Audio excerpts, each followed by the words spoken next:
Hello, my name is Peter Hickman, and I'm the GIS project coordinator for the Geographic Information Network of Alaska, which is a program at the University of Alaska Fairbanks. Today, I will be presenting the work that GINA, as we are more commonly referred to, is doing in collaboration and partnership with the Alaska Fire Service to generate a host of derived products from the Visible Infrared Imaging Radiometer Suite, VIIRS, on board the Suomi NPP and NOAA 20 satellites. GINA operates two antennae that directly receive VIIRS passes. The antenna pictured here is named Big Dog and sits atop the Akasafu building on UAF campus. The other, named Sandy Dog, is located on the NOAA Fairbanks Command and Data Acquisition Station, or FCDAS, at Gilmore Creek, just north of the city of Fairbanks. Pictured here is Sandy Dog during construction in the inset, and then the background photograph is the rather impressive array at Gilmore Creek at the FCDAS location. Today we'll talk about the advantages of UAF GINA's direct broadcast. Then we'll talk about our near real-time processing stack and go on to talk about VIIRS products for wildland fire management and focus at the end of the presentation on the advantages of map and image services to distribute these products. So what are the advantages of UAF GINA direct broadcast? The biggest advantage we have in Alaska is specific to the downlink of polar orbiting satellite data. Geographically, we are so far north and so close to the North Pole that polar orbiting satellites overpass our antenna multiple times each day.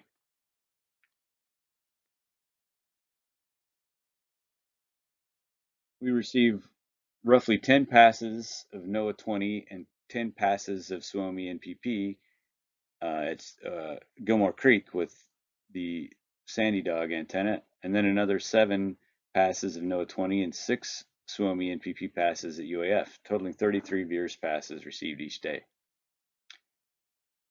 These data are fed into the near real-time processing stack, and the products are generated within 15 to 30 minutes from receiving these data, with an average refresh rate of in between 30 and 60 minutes. Which are critical metrics for the Alaska Fire Service and for wildland fire management. So what is our near real-time processing stack? And what does it look like? Once these data are received, they're processed to level 0 using NASA's real-time satellite telemetry processing system, and then processed to level 1 using the IPOP framework, from which fire heat points or fire detections are derived using the VIIRS I-band 375 meter active fire science processing algorithm. Now, for quite some time, we would provide these products to the fire service as downloadable geotiffs, but that required staff time at AFS to download the product and then create a sub-product from that for handoff to fire managers. So at the request of the Alaska Fire Service, we began generating these products as feature and image service endpoints using Esri's ArcGIS server and ArcGIS Enterprise platform with the addition of a Python script that will auto update each of these services every 15 minutes so that as a new pass becomes available, the services are updated and those data are made available to the fire service without them having to do anything additional at that point. So my esteemed colleague and the architect of our near real-time processing stack, Jay Cable, was kind enough to supply me with a diagram of the major components of the near real-time processing stack. And so many thanks to you, Jay, for your diagram. And I could not pass up the opportunity to include it in the presentation. But cleaned it up a bit as well, and so included this since I put the time into making the diagram. So here you can kind of see the flow as data is received and processed into the products and what they are made available in. So let's take a quick look at these products in the real world application setting. And so pictured here is the fire heat point service for a fire, the Swan Lake fire, which occurred last fire season and late into the fire season. And this data set is timestamped August 29, 2019. And so the service is broken down into classes, temporal classes. We have everything within 12 hours of the overpass, and then 12 to 24 hours, and 24 to 48 hours, and then everything that occurred prior to 48 hours from that overpass, and automatically updated again in the service, so that once the service has been loaded into the web mapping application, with every refresh, the most recent version of the service is displayed for the user. So this is proven to be very useful for the Alaska Fire Service, for fire managers, also very useful for the public to go online and to see what's going on with a fire that may be near something that they're interested in. So as you can see from the distribution of these fire heat points, that this fire was very close to urbanization, and so posed much of a problem with in terms of management. In fact, the Sterling Highway goes right through the middle of the point cloud of fire heat points. And so with this image, courtesy of wildlandfiretoday.com, an image that we're probably unfortunately not unused to seeing now, thanks to the fire season that California and Colorado have had in particular. Unfortunately, we've had a welcome reprieve this last fire season because of record precipitation and cooler temperatures. We didn't really have the busy fire season that we had last year. The service went live actually just in time to catch this fire. It went live on August 29th, or correction, August 23rd. And then you see a snapshot from August 29th, and the picture from Wildfire Today is actually dated August 26th. So that's what was going on at that time. Again, this fire season wasn't nearly as busy, but didn't start that way.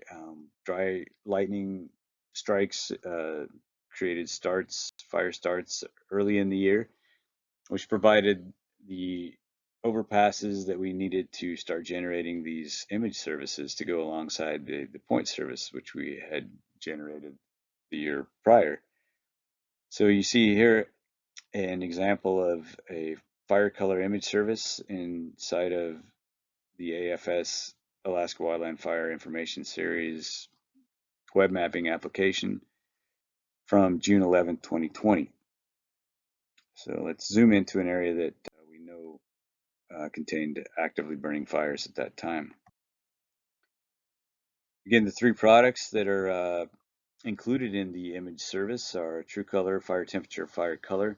From the True Color, it would be difficult to actually perceive very much, especially on cloud-covered scenes such as this. But when we look at the Fire Temperature and Fire Color products, we can start to see the benefit that these products provide. So let's focus in again on one of these areas. Now we can even visually correlate the True Color with the Fire Temperature and Fire Color imagery, but see the distinct benefits that come along with the Fire Temperature and Fire Color products. We can see the burn scar, we can see the active burning, we can see the leading edge of the fire, and the smoke plume even that these fires are generating. And at the refresh rate again of 30 to 60 minutes, getting a new shot on this, even if we have a scene that is obscured with clouds, there will be either a follow-on scene or a scene from the recent past that surrounds that, and will hopefully give a clear picture as to what these fires are doing. And again, as a service, an image service, it can be accessed quickly by the fire managers who are used to using this tool, who've had this web mapping application for several seasons now, and are using it with fire heat points actively. And so giving them the image service to accompany the points feature service is a huge benefit. Just as a review, fire heat points proven to be a useful tool. So we're looking now at a fire not from Alaska, but from that burned on in Canada last year. This is a fire heat point cluster from July 29th of 2019. We can tell that there's definitely something going on. But when we look at the fire color image service, then again, a picture is worth 1,000 words, the old cliche. But we can see the full fire perimeter, the actively burning, the leading edge, the smoke plume. The smoke plume gives us insight into the wind direction and magnitude. And then when we add fire heat points to the fire color image service, we get the full picture and the points that the fire manager needs to make a better decision about what to do, how to allocate resources, what the fire is likely to do based on winds and extent. And then, if we add fuels to this, then we can even get a better picture as to what is likely going to happen. So closing thoughts, our next move will be to host these services in the cloud. We're working on that piece even now. And also looking into providing the same distribution mechanism to many of our other direct broadcast customers because the model fits so well.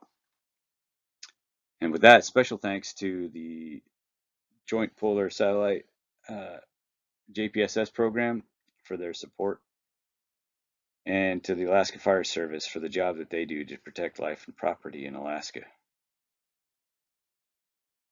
And additional acknowledgments for this presentation and this work go out to Jennifer Jenkins and Gary Schmuck at the Alaska Fire Service, to Allison York and Robert Zeal at the Alaska Fire Science Consortium, and to my director, Dr. Jen Delamere, and my esteemed colleagues and coworkers, Jay Cable and Greg Worth. Thank you so much. This could never have been done, wouldn't have been done without anyone on this list. Again, my name is Peter Hickman, and my email is on the first slide of this presentation. And if you have any questions or comments, I would very much love to hear from you. Thank you so much.